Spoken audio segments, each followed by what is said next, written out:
నీ లైఫ్ లో important person గురించి చెప్పలేదన్నా. మళ్ళీ వస్తానని చెప్పాడు కదా, అప్పుడు మాట్లాడదాం. లాయర్ గారు, మీరేం చేస్తారో నాకు తెలియదు.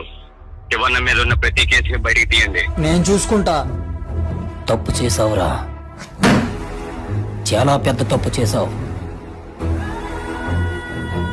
నువ్వు వాడి జోలికెళ్ళి చాలా పెద్ద తప్పు చేసావు. వాడెవడో తెలుసా? శివన్న కొడుకురా.